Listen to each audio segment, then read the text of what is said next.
I just got a new 2026 Sportage Hybrid SX Prestige and found a lot of settings that you might want to change. Let's jump right in. In Setup, go to Vehicle and then Driver Assistance. I love using Smart Cruise Control. We're going to first change driving convenience because when I set my speed on the highway, I don't want it second guessing me to a lower speed. Then we're going to click on speed limit and give ourselves a 5-mile-an-hour buffer before it warns us about speeding.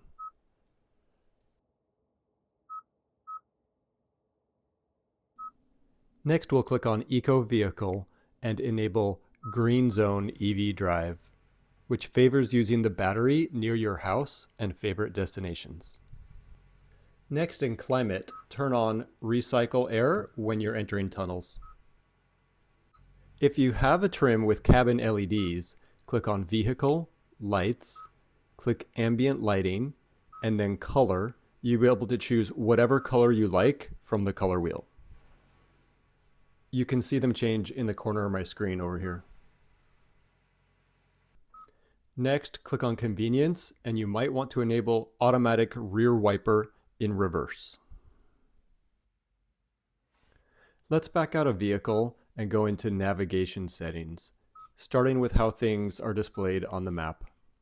So jump into Display, and you can go to Point of Interest icons. There are a lot of categories here you may want to uncheck for a cleaner map. Next, we're going to click on Guidance, where we can set it to End Navigation Voice near favorite destinations. Next, we're going to jump into Alerts and Camera Alert Distance. You might want to turn off the top switch and then set the other ones to a shorter distance. The car's map data knows when speed cameras are coming up, and setting this to a shorter distance is still plenty of time for you to notice that there's a camera and slow down. By default, it warns you very far in advance with a lot of annoying beeps. Next, in Map, click on Map Mode, where you can switch the map view to 3D, which I like because it allows you to see what's up close nice and big, and it lets you to see farther into the distance. Then, if you click on Nav Auto Features, it allows you to auto recenter the map. Backing out of there and going into Sound, you can set speed-dependent volume control so that the volume becomes louder on the freeways and quieter when you're stopped. In Screen Layout, there's a split screen option where you can choose which of the windows you want available to you, and you can remove the ones that you're not interested in.